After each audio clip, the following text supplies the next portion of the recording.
O Senhor esteja convosco. Ele está no meio de nós. Proclamação do Evangelho de Jesus Cristo segundo Mateus. Glória a vós, Senhor.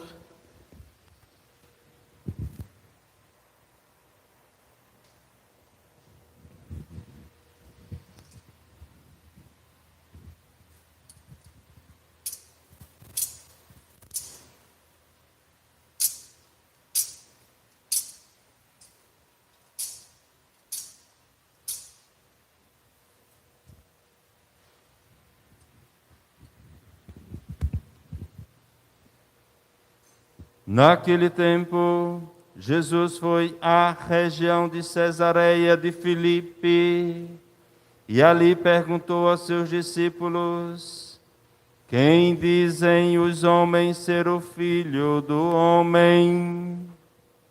Eles responderam: Alguns dizem que é João Batista, outros que é Elias, outros ainda que é Jeremias ou algum dos profetas.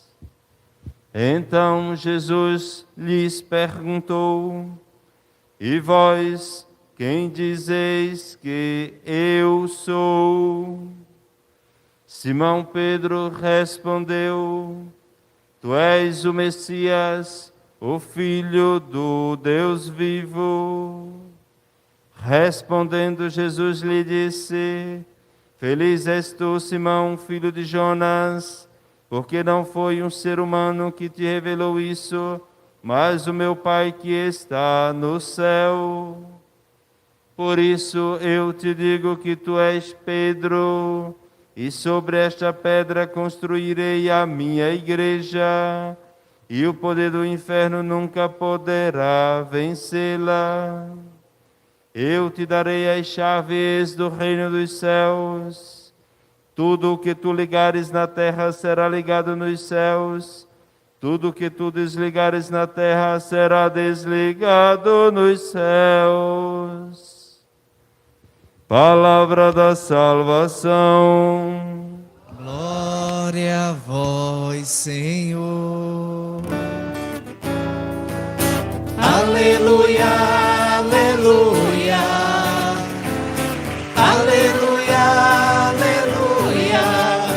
Aleluia, aleluia, aleluia. Aleluia, aleluia, aleluia, aleluia.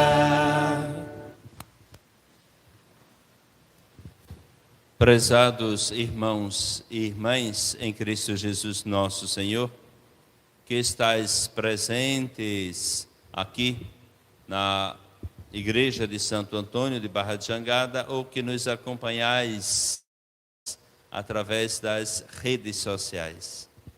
A Igreja no Brasil, em diversas partes do mundo, celebra hoje as grandes solenidades de São Pedro e São Paulo. Nós já nos acostumamos, inclusive na região nordeste do Brasil, a celebrar festivamente dia 13 Santo Antônio, 24 São João e 29 São Pedro. Santo Antônio não é festa de preceito, é uma memória da nossa arquidiocese, por ser padroeiro da arquidiocese, é celebrado como festa. E nesta igreja, como solenidade, por ser o patrono dessa comunidade. Depois, São João é uma grande solenidade, inclusive com missas de véspera diferente, vigília, textos diferentes, mesmo sendo a mesma missa, mas os textos diferentes para a véspera, a vigília e o dia. E São Pedro, por se tratar de um dia de preceito, a igreja coloca para o domingo, para que nós possamos cumprir o preceito. É por isso que é o sentido da mudança, quando o dia 29 cai durante a semana, a igreja coloca para o domingo mais próximo, ou o domingo após o dia 29. para que o povo possa se reunir e cumprir o preceito desta solenidade.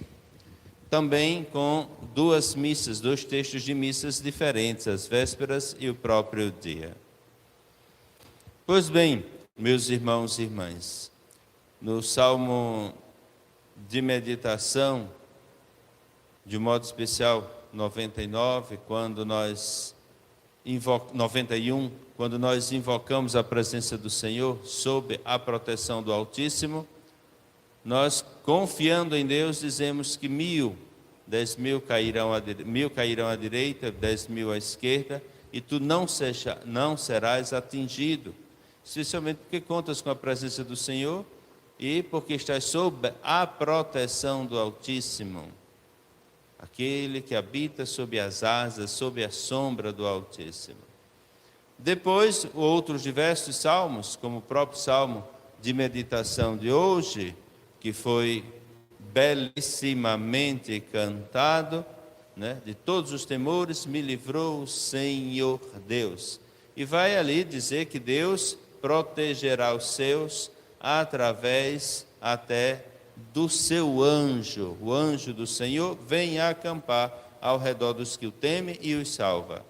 Como oração, como prece de confiança. Na prática, isso se realiza constantemente. E de fato se realizou. Nós vimos a primeira leitura de hoje. A igreja nasce e quando nasce é perseguida. E os primeiros a perseguirem propriamente foram aqueles que prepararam os caminhos para a chegada do Senhor, mas pela vaidade da ciência humana, a ciência meramente humana, ela incha. Tem muita gente, inclusive na igreja, que antes de se apresentar como padre, se apresenta como doutorado, mestrando e não sei o que mais, aí depois vem dizer, eu sou quase envergonhadamente. Às vezes não está nem identificando-se como padre, ele diz, sou padre da paróquia tal. Mas, primeiramente, apresenta todos os títulos possíveis. Então, a igreja nasceu, e quando nasceu foi perseguida pelo testemunho da fé em nosso Senhor Jesus Cristo. E aí, muitos dos cristãos foram colocados na prisão, outros martirizados imediatamente, outros depois de presos, de judiados, de massacrados, com o decorrer do tempo também foram martirizados e não desistiram, deram testemunho da fé. Então nós vemos aí Pedro na prisão, e aí, de um modo especial, enquanto ele estava preso, a igreja orava, rezava por ele.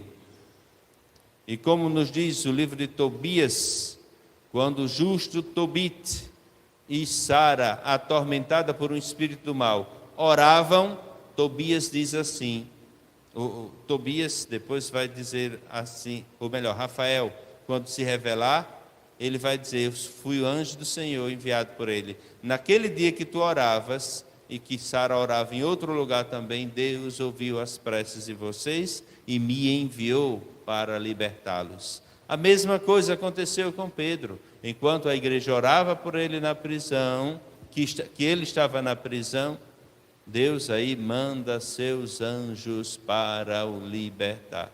Ele nem acreditava, ele pensava que estava tendo uma visão, ou que estava delirando. Que é isso que está acontecendo comigo? Em meio a tanta pressão, a tanta dificuldade, de vez por outra a gente fica imaginando coisa. Será que isso está acontecendo mesmo? E Deus o libertou.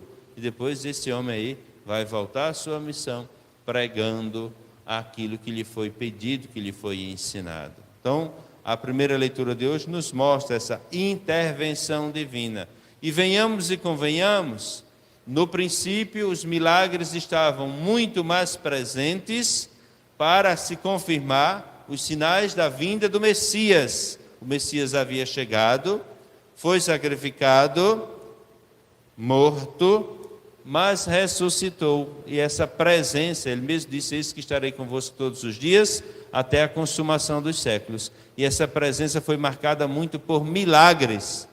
Porque porque os milagres confirmavam a força da palavra dos apóstolos. Imagine Pedro e João, quando subiram ao templo, encontraram o deficiente físico ali na porta do templo, à porta do templo. Olha, e ele pediu uma esmola, e Pedro, utilizando a expressão da época, se fosse lá no meu interior, quando a gente pede uma coisa ao outro, que o outro não tem, disse: eu estou liso, leso e louco, comprando fiado e pedindo troco. Ou seja, estou no zero.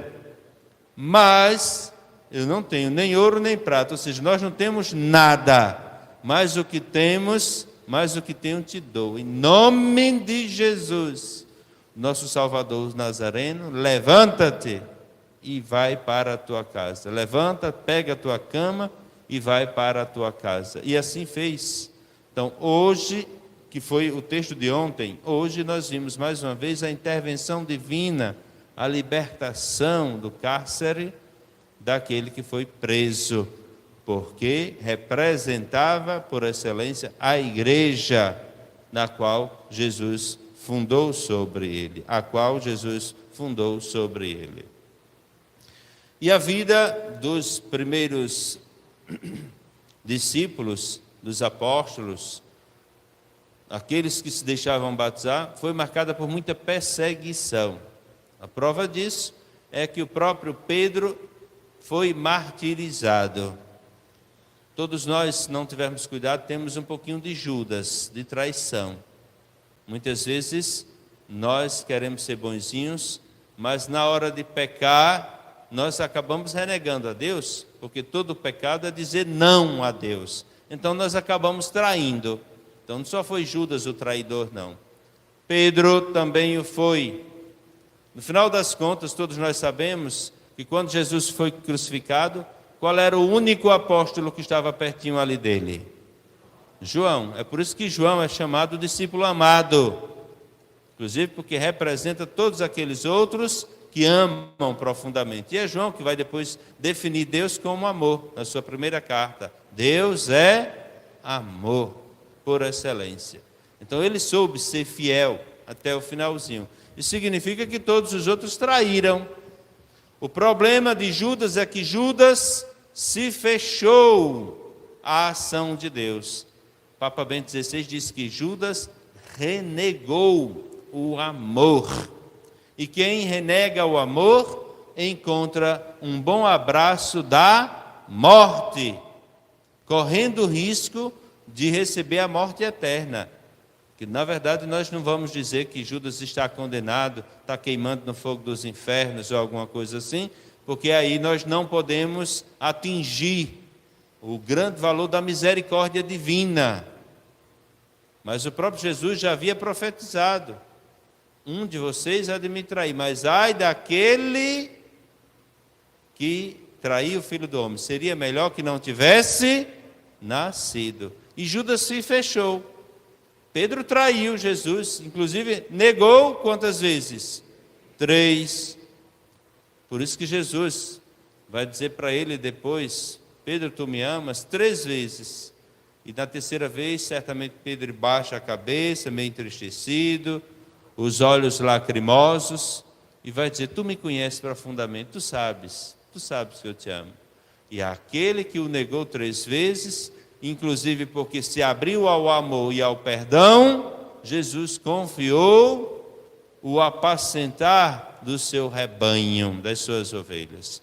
Inclusive sobre ele, como nós acabamos de ouvir do texto do Evangelho, segundo São Mateus, fundou a sua igreja. Fundou a sua igreja. Então, quem é Jesus para nós? Essa é a pergunta. Primeiro, o que é que dizem? O que é que todo mundo aí fora muitas vezes fala de Deus? Eu creio em Deus. Agora, creio em que tipo de Deus? Às vezes você fabrica um ídolo e o chama de Deus. Uma vez eu estava assistindo a um programa assim, de uma congregação internacional, eu acho que se chama Seishonoye, e no final das contas, nas meditações, nas reflexões e tudo mais ali, Então chegava um determinado momento que falava muito de Deus. Eu digo, olha, ali está falando de Deus, vamos ouvir o que é que eles estão dizendo. Então, nas meditações, a meditação oriental é diferente da meditação da palavra de Deus. Nem tudo é meditação cristã, não. Então, faz-se o silêncio, e nesse silêncio você vai buscar, vai encontrar a sua mente. O que é que a sua mente fala? E aí você vai, no final das contas você ouve a sua mente. Então, pelo poder da sua mente. Quando você chegou ao silêncio interior, ali você encontrou Deus. Ou seja, Deus é o poder da sua mente, naquela concepção. Isso não é Deus para nós. Isso não é Deus para nós. Deus para nós é um ser pessoal. E, inclusive, que se revela como 3 pessoas, mesmo sendo um Deus único. Uno e trino. É único, mas não é solitário, não. É comunidade de amor, na qual nós nos baseamos e queremos viver a nossa fé. Ele é Pai, Ele ao mesmo tempo é Filho, e ao mesmo tempo Ele é Espírito santificador, Espírito vivo, que vivifica, que dá vida. Então, Jesus pergunta, depois dessas caminhadas que nós tivemos, quem é que o povo diz que é o Filho do Homem? Quem é Jesus para o povo? Aí, na concepção, é um dos profetas. É João Batista que ressuscitou. É Elias. Para o povo, a noção do povo aí que diz que crê em Deus. Quem é Deus? Quem é Jesus para eles? As visões totalmente diferentes daquilo que Jesus é. Agora vem para vocês, que são meus discípulos, para vocês que se encontram comigo, que caminham comigo, que experimentam tudo aquilo que eu tenho realizado. Então, quem sou eu para vocês? E Pedro levanta-se inspirado pelo Espírito Santo de Deus, guiado pelo alto, porque Pedro era meio impulsivo. Quando ele se deixava guiar pelo instinto dele, estragava tudo.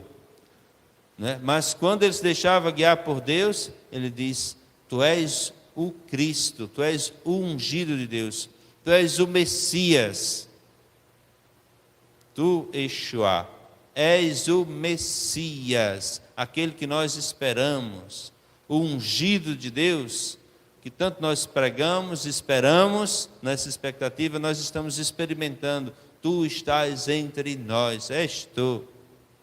E Jesus disse para ele, neste momento, Pedro, tu estás te deixando guiar por Deus, pelo Espírito Consolador e inspirador. Não é a carne nem é o sangue que estão te impulsionando a dizer isso. Tu não estás dizendo isso meramente da tua inteligência, mas a inteligência divina, a sabedoria divina, a qual tu te abriste, que está afirmando isso. Por isso eu te digo que tu és Pedro, e sobre esta pedra, ou seja, essa profissão de fé que tu acabaste de dizer, essa tua convicção, eu fundo a minha igreja sobre ti, que estás com esse poder de fé, de profissão de fé, confirmando quem sou eu. E eu, Pedro, te darei as chaves do reino dos céus, as chaves da igreja que estou fundando. Entregar a chave a alguém é entregar o poder de entrar e de sair, de comando. Geralmente, eu sou natural do interior e os pais geralmente não deixavam os filhos com a chave da casa. Não, você tem um horário de chegar. Você não saiu? Saiu. Tem horário de chegada. Chega depois das 8 não, viu? Tá certo. Esperava um pouquinho. A hora marcada foi 8 horas, né? Chegou 8h30. Mas é porque eu me distraí aí na conversa. Alguns dias não pode passar das 10. Então, o camarada sabia que não tinha chave de casa, não podia, não tinha esse comando. Então, chegava em casa, naquele tempo não havia com facilidade nem a campainha, ou a famosa cigarra. Então tinha que bater. Mãe, mãe, pai, pai. Então, havia um controle. Tu não tens o poder dado pela chave. Então, dar a chave a alguém é dar o poder de ligar e desligar, de abrir e de fechar, de comando. Por isso, Pedro recebe este poder, inclusive, de dirigir a igreja guiado pelo Espírito Santo de Deus. Hoje é dia do Papa, dia de São Pedro e de São Paulo. São Pedro é mais lembrado que de São Paulo, porque talvez São Paulo é mais lembrado no dia 25 de janeiro, que é o dia da sua conversão, e o povo ficou na mente de celebrar Santo Antônio, São João e São Pedro. Esquece de São Paulo. Mas hoje é dia também de São Paulo. Ambos que testemunharam a sua fé, especialmente doando a sua vida. E nessa sucessão dos apóstolos, hoje está o Papa Francisco, que tem poder, guiado pelo Espírito Santo, de guiar a igreja. De vez por outra precisa fazer algumas mudanças, precisa sim, para atualizar a igreja. Nem tudo é ferir a tradição, não. Eu me lembro que em tempos passados, existia na igreja também, inclusive quando o Papa se apresentava, existia a famosa liteira. Era mais ou menos, imaginem vocês aí, 4 homens e parecendo mais ou menos com um andor. Os homens quando carregam um andor. Naquele andor, ao invés de ser um andor, era como se fosse um carro coberto, que os senhores iam naquele carro com os escravos carregando. Nessas novelas antigas vocês já viram mais ou menos isso. Os escravos carregando o senhor, a sua senhora. Não tinha charrete, não tinha tudo mais, então era os escravos que carregavam. Então os papas, várias vezes nos seus discursos, nas suas posses, utilizavam aquilo. Se não me falha a memória, foi João 23, inclusive, que era muito gordinho mesmo, pesado, que não viu graça muito naquilo, e aos pouquinhos foi tirando. Mas muita gente começa a criticar, já está rompendo a tradição da igreja, achando que a tradição da igreja se resume a isso. Depois, Papa Paulo VI, inclusive os dois foram proclamados santos, São João 23, São Paulo VI. Paulo VI não quis mais dar a continuação daquela coroação, aquela coroa que mostrava 3 coroas ao mesmo tempo, para mostrar os poderes, o tríplice poder papal. Ele disse, olha, como se dissesse, não cabe bem isso na minha cabeça e na cabeça dos que virão depois, porque os tempos são outros. Então, muita gente já começa a meter a língua no Papa Paulo VI, porque já está, chamaram até, eu acho até o Papa de comunista. Como chamam o Papa Francisco? Veja se Papa Francisco não é comunista. Está rompendo a tradição da igreja. Está falando com comunista não sei o quê, promoveu tal encontro. Olha, Jesus ia a todo mundo. Inclusive, conversava com as mulheres, que naquele tempo não era bem visto. Uma mulher está conversando com um homem que ela não conhecia. Muita gente ali, vocês se lembram de Jesus no diálogo com a mulher lá no poço samaritano, no poço de Jacó? Todo mundo ficou assim, o que é que está acontecendo? Inclusive, nos dias de hoje, as pessoas que frequentam muito a igreja também têm a linguinha afiada que dói. Quando vê fulano de tal saindo da casa de Beltrano, que é que Maria estava fazendo ali na casa de José, que não presta. Né? Vez por outra acontece muito isso. Então, superar essas coisas. Então, o Papa, inclusive nos dias de hoje, representando a igreja, ele fala para todo mundo. Uma coisa é você falar na doutrina, e aí ele não pode fugir daquele que nós chamamos de depósito da fé. O Papa não pode chegar um dia, por exemplo, e autorizar casamento entre pessoas do mesmo sexo. É uma contradição ao direito natural, ao direito divino, sem nenhum preconceito. Mas todos nós sabemos, se os casamentos acontecessem entre as pessoas do mesmo sexo, sempre a humanidade desapareceria, naturalmente falando. É claro que tem a venda da ciência, a intervenção da ciência, para tirar óvulos daqui, inserir ali, trabalhar artificialmente, depois botar na barriga, famosa barriga de aluguel. Isso daí foge dos planos de Deus, porque é manipulação do ser humano. Inclusive existem aí lugares em que as pessoas podem escolher até o filho que quer ter, olhos azuis, galeguinho, não sei o que mais, cabelinho, tudo mais, ou da minha raça, raça negra, ou ainda se quiser indígena, ou ainda se quiser albino. Mas isso é manipulação. É o ser humano querendo assumir o papel do Criador. Então, em certas coisas, a igreja vai dizer não. A igreja precisa ser moderna. Sim, moderna, fazer o que os outros fazem por aí. Atrás do fio elétrico já não vai quem já morreu, e assim vai. Todo mundo vai, então a igreja vai também. É quase como se fosse uma ONG. Inclusive aí que nascem muitas ONGs. Nasce com o estatuto para ajudar alguém, mas no final das contas se beneficia mais do que ajuda. Então a igreja não pode ser tida como uma ONG, uma qualquer. Não. É para fazer a vontade de Deus no mundo. E para isso tem um chefe visível, que é o sucessor de Pedro, cujo dia hoje nós somos chamados a rezar por ele e ajudá-lo, inclusive, na caridade que é feita para com os pobres do mundo inteiro. Por fim, então, sobre Pedro, Jesus fundou a sua igreja, que foi ferida no decorrer do tempo, com cismas, com separações. Hoje a gente vê um irmão que não sabe quase nada, às vezes não sabe nem ler, mas aprendeu a botar a Bíblia debaixo do braço, decorou 3 ou 4 ou algumas citações bíblicas, uma garagem está fechada ali para alugar, levanta, bota a Igreja do Espírito Santo e já começa, inclusive, a batizar. Só a graça, não é? Só a graça.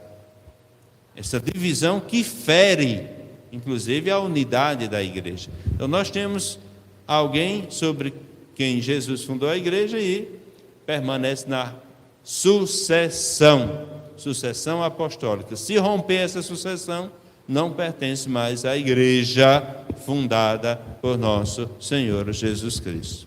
Por último, a segunda leitura. Diante da morte, muita gente se desespera. Por que é que nós nos desesperamos? Porque às vezes um dos dois, ou não vivemos bem a vida e não entendemos o sentido dela ser contínua. Acaba aqui porque o corpo cansa. Vez por outra não é preciso trocar a geladeira? É. E a gente faz velório de geladeira? Faz não, mas tem gente que chora. Essa foi a minha primeira geladeira que eu comprei. Ai meu Deus, estou me desfazendo dela. Às vezes a pobre da geladeira já está em cima de tijolo, sustentada com cabo de vassoura, a porta já... Mas comprou a nova, já tem a nova, então... Não quero nem ver quando tirarem de casa, não quero nem ver. Parece um enterro, né? Ou seja, as coisas materialmente se desgastam. E quando elas se desgastam, elas são substituídas. Nós, seres humanos, somos um espírito encarnado. Ou seja, não é reencarnado não, viram? É encarnado, ou seja, é um espírito num corpo, na carne. O espírito não se desgasta, mas a carne se desgasta. Por isso, quando ela se desgasta, que ela tem seu prazo de vencimento, então o espírito volta para ser julgado perante o Criador e a carne volta para a terra. Lembra-te que tu és terra e para a terra hás de voltar. Esperando até o grande dia do julgamento final, conforme as promessas de nosso Senhor Jesus Cristo. Por isso que nós não deveríamos ver a morte com desespero. Vamos ser sinceros, ela dói. A separação dói muito. E como dói perder uma pessoa que a gente ama. Basta ver que os nossos irmãos e irmãs, quando alguém falece, nas missas de 7º dia, 30º dia de um ano, geralmente fazem uma homenagem mesmo, uma fotografia impressa na camisa, porque dói. é meu parente, é a minha mãe, é a minha irmã, é a minha esposa, é meu filho. E dói a separação, sobretudo quando a pessoa é boa. Mulher chora por muitos anos por um marido bom, mas quando o bicho era ruim, ela diz: estou livre, estou livre. Agora eu vou trabalhar os papéis da aposentadoria. Inclusive tem gente aí com facilidade que faz os papéis da aposentadoria. Inclusive na nossa comunidade. Mas quando é uma pessoa boa, nós choramos. E a igreja é tão sábia que ela faz um desmame. Missa de sétimo dia. Isso é invenção da igreja, não vale nada não. Que história é essa? É um momento, inclusive espiritual, para você, aos pouquinhos, ir se adaptando. Um mês, você está ali presente na fé, entregando a Deus Nosso Senhor, que seu parente possa repousar em paz. E geralmente até um ano. Por isso que a gente também não aconselha que as pessoas, agora toda a missa que vai, tome o nome do falecido, tome uma lista do nome. Não, espera aí, tenha calma. A missa tem seu valor, inclusive infinito. Mas é um modo para que nós possamos ir nos despedindo mesmo e nos habituando à realidade de que a pessoa já deixou esta vida. O corpo cansou, o corpo falhou aqui, o espírito volta para Deus, esperando o dia do juízo final. E isso não deveria ser visto como desespero, não. Por isso que Paulo, na segunda carta a Timóteo, está preso, certamente foram martirizados, Pedro e Paulo, por volta do ano 67, e aí ele, de um modo particular, escreve ao seu discípulo Timóteo, e pela segunda vez ele escreve, a sua segunda carta, ele diz: olha, está para morrer, já foi decretada a sentença, eu vou ser decapitado. Venhamos e convenhamos, muitos de nós cairiam em desespero. Paulo não, ele sabe o motivo pelo qual ele está ali. Inclusive ele pediu a Deus, a Jesus Cristo, para que ele pudesse dar testemunho em Roma. E foi através do seu julgamento que ele foi para Roma, e lá da prisão escreveu diversas cartas. E a última dele, esse texto belíssimo, que nos consola tanto. Ele diz: eu combati o bom combate, ou seja, eu lutei constantemente pelo bem, para que o mal não chegasse a vencer. Então, combati o bom combate, eu percorri a minha carreira, fiz a minha caminhada, tudo aquilo que eu deveria ter feito, eu fiz, eu guardei a fé. Então, nesse momento que vão cortar a minha cabeça, eu não caio em desespero não, porque eu sei que o corpo vai se separar, a alma vai se separar do corpo, mas eu vou ao encontro do justo juiz, que está com a coroa da justiça para me coroar. Então, para que desespero? Um homem desse permanece lembrado até hoje, inclusive sua solenidade nós celebramos hoje para a honra e glória de Deus. Deu testemunho. E por que é que nós celebramos como festa? Justamente por isso, porque não vacilou na fé. Só para concluir, para a gente entender melhor. Quando começaram essas pandemias, inclusive lá na Itália, a misericórdia arrasou muitas famílias. E muitos padres foram também. E vocês se lembram de um que saiu com muita facilidade na mídia. Ele, como não tinha respirador para todo mundo, ele disse: deu meu respirador para uma pessoa mais jovem.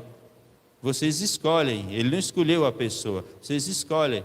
Mas se existe uma pessoa mais jovem com a possibilidade de maior sobrevivência do que eu, dê o respirador para ele. E ele morreu por falta de respirador. Quando essa notícia saiu no mundo todo, primeiro, a gente se entristece porque ele morreu, mas a gente se alegra porque ele deu um grande testemunho. Imagine se ele tivesse se arretado ali, se zangado. Eu quero meu respirador, e metido o pau de um lado, a mão do outro, o respirador é meu. Que testemunho feio teria sido, não é? Mas entregou a própria vida. Então os apóstolos, Pedro e Paulo, que entregaram há 2000 anos passados a vida por causa de Cristo, nós celebramos hoje para a honra e glória do Senhor. Que o Senhor nos ajude, que o Senhor nos confirme cada vez mais na fé. Louvado seja nosso Senhor Jesus Cristo. Para sempre seja louvado.